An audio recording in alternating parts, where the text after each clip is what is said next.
Hey everyone, this is Daryl from Daily Crypto Trade Signals coming to you live from Asia, guys. I'm coming to you live. And remember, everything you see here is not financial advice, just an OG in the house expressing the opinion. I'm not a licensed financial advisor, and you knew that already, guys. So let's jump into it without any further delay. Hey, I'm just at the top of my apartment. You can see I've got the sun, I've got the mountains, and we got a really cool view out there. Hopefully you guys are loving it like I'm loving you guys. And that's Hilton over there, in case you're wondering what that is. We got the mountains, and it's a great time to be alive. So we're going to talk about, I'm actually going to talk about some of the biggest mistakes, some of the biggest mistakes that you need to avoid in a bear market. And a lot of you peeps out there are doing that. So we're going to talk about that. Some of the biggest mistakes that you can avoid for Dogecoin and Bitcoin. We're going to talk about prices, guys. We're going to talk about prices, what's going on in the market. We're going to discuss what Jeremy Powell talked about. How is that going to impact you all out there? We're also going to talk about lending platforms, Voyager, BlockFi, and notorious Celsius, and what's going on with FTX and Sam Fried-Bickman out there, and what could be his possible motives to crash Celsius? Unconfirmed, or not rumor-mongering out there. Also looks like Biden's going to be doing something to alleviate the taxes on gas that could help bring down the prices at the pump. So we're going to talk about that and much more. And then also too, we're going to have a bit of a segue and talk to you about how you can move your crypto off centralized exchanges onto hardware wallets, guys and gals. So if that sounds interesting and that sounds cool beans in the house, guys, go down there, smash the likes, subscribe, and don't forget to give super chats, guys. What's going on with you guys out there? I'm not feeling love. The OG is not feeling love, guys. So from that perspective, let's get into it right now. So let's do it, guys. So right now, at time of recording, we're seeing that Bitcoin is just around about $20,386, around that range, guys and gals. So we did see that Bitcoin did go as low as $19,000. OMG. So a lot of people thought that Bitcoin was just going to go down and continue going down. So from that perspective, we did bounce up above $20,000, but we're still way far away from our $21,000 level.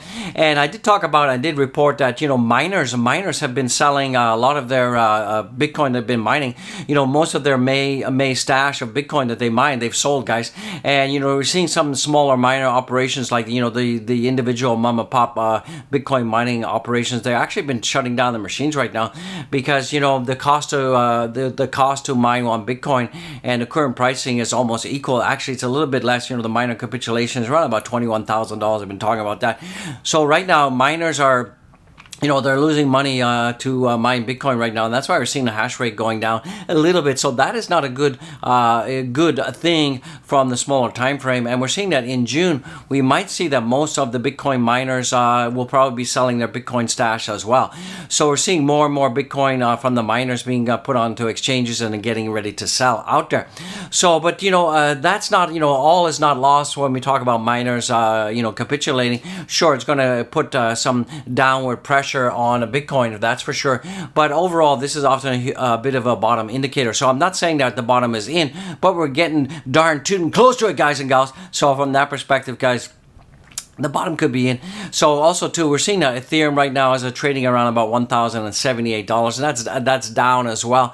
So Ethereum is getting beaten up a lot right now, and a lot of it has to do with this whole, the DeFi lending platforms, and also Voyager, BlockFi, and particularly Celsius, because what they did is they had staked their Ethereum 2.0 on the Beacon chain, and that can't be released until the Ethereum 2.0 comes live. But what they were able to do is they were able to borrow against that and use synthetic Ethereum, and typically the peg was 1-to-1, and that is fine and dandy because often all the APY they're earning, all the yield they're earning when they stake this synthetic ETH, 80% would go to the clients on Celsius and 20% would go to them. So that is fine and dandy in a perfect world when things are going up. But in fact, what happened is because there was a bit of a run on the synthetic ETH and everybody wanted to withdraw it become depegged out there. And when that depegged happened, basically they were losing money and they didn't have the liquidity out there to be able to allow you to withdraw your crypto. So what do I think is going to happen with Celsius? I think Celsius is done and dusted. I don't think we're going to see light of day from my perspective. And it's just kind of curious that FTX, Beckman out there, Hopefully I'm saying the name right. You know, they bailed out Voyager, they bailed out BlockFi, but they didn't bail out Celsius. Wow, that's kind of weird and interesting out there, because a lot of people have been saying that the FTX was one of the reasons that Celsius did have that bank run, because we see that the FTX wants Celsius out of there because there's rumors that they want to be buying Voyager and BlockFi out there and consolidate as a huge lending, borrowing, and staking platform out there. So that's what I think they're going to do out there, because FTX did kind of make some overtures earlier that they wanted to buy Celsius out there, but the Celsius kind of, were kind of stuck up, and they like, no, we're the best lending platform. And it's kind of weird, that only like a year ago Celsius was tweeting out that Celsius is a platform of freedom, and it's a community platform, and you always have access to your crypto, it's your crypto, we love you, sweet, and all that kind of stuff. And now, they turned off their withdrawals, and it's been almost 2 weeks. So a lot of people had their life savings on Celsius, and it's a big poo-poo schmata out there, and it sucks. It sucks, and I really feel sorry for a lot of you out there. And that is the risk of crypto, because crypto is unregulated.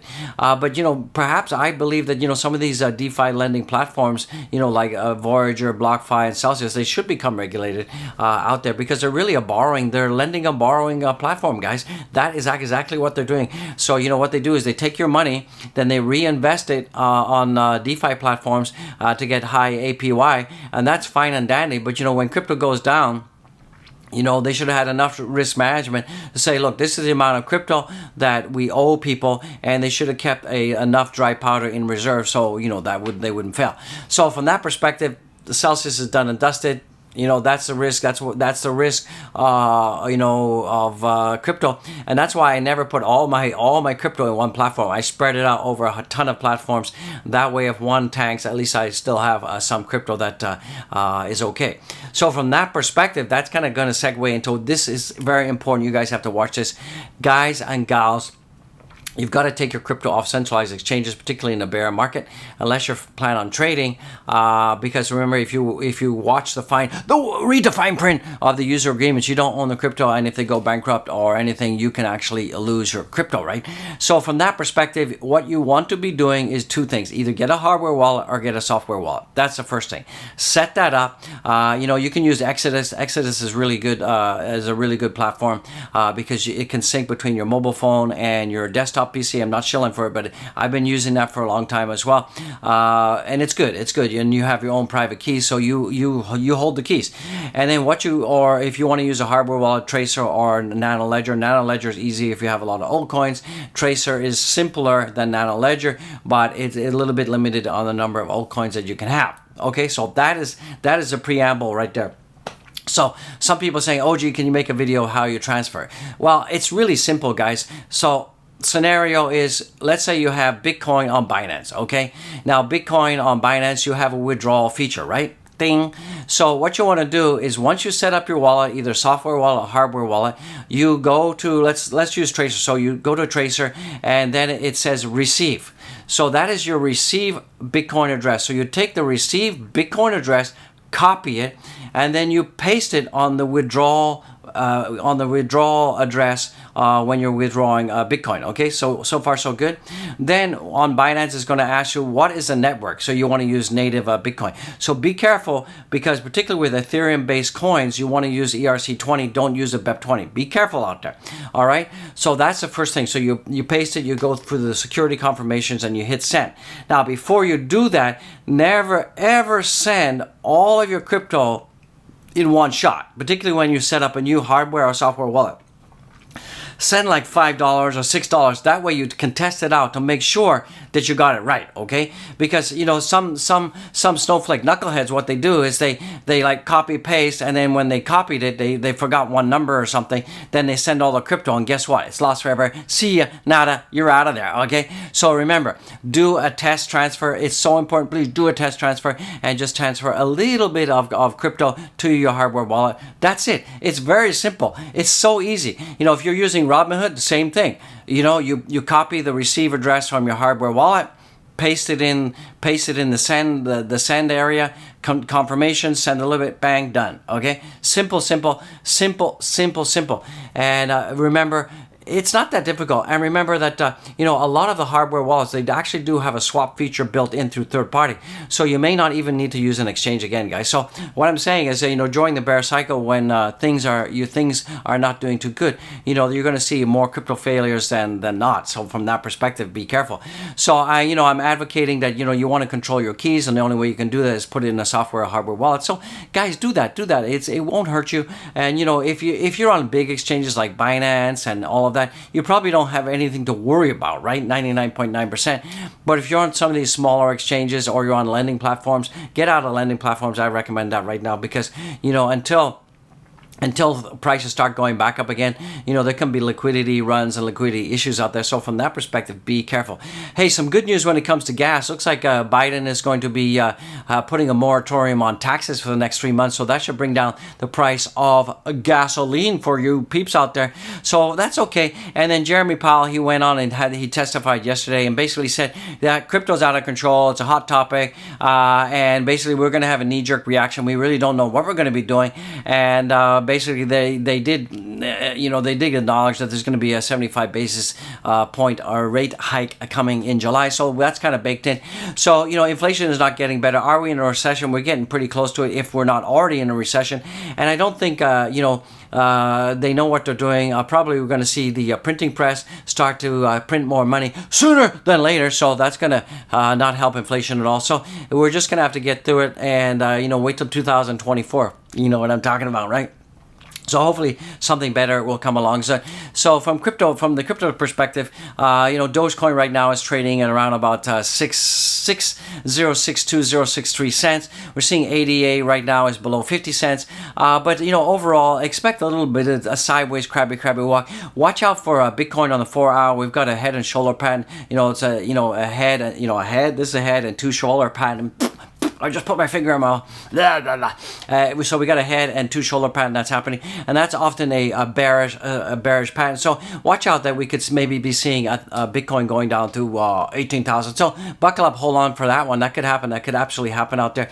So basically to summarize, one of the biggest mistakes that you can do, in crypto right now is, a lot of people, they think that they can time the bottom, and what they do is they put all their dry powder in at one time.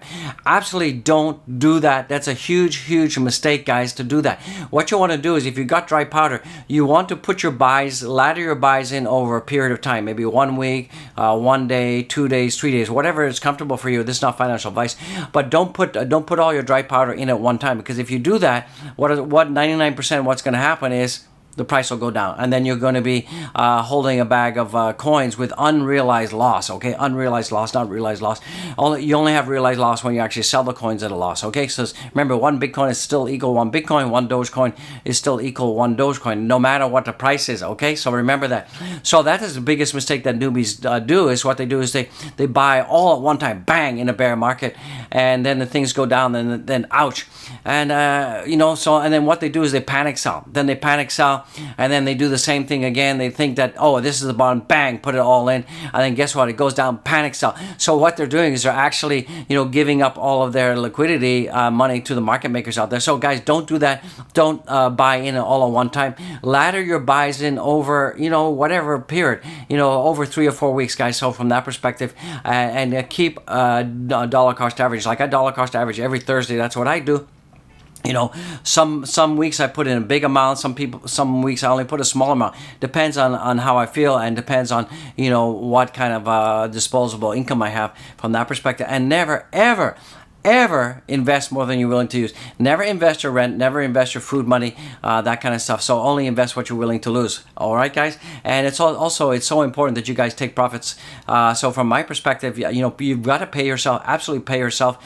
Don't hold your crypto forever. If you're up 200%, take some profits, guys. Absolutely take some profits, pay yourself. That's so important. And, taking profit is one of the hardest things that anybody can do out there. So take profits, guys. So hopefully this video has been kind of entertaining, educational, and intuitively enlightening. Intuitively enlightening. That sounds kind of interesting, guys. So if you love this video like I love you guys, go down there, boop the likes for humans, boop the likes for aliens out there, show some lovey, lovey, lovey. And if you're watching for the first time, guys, I'm calling you out.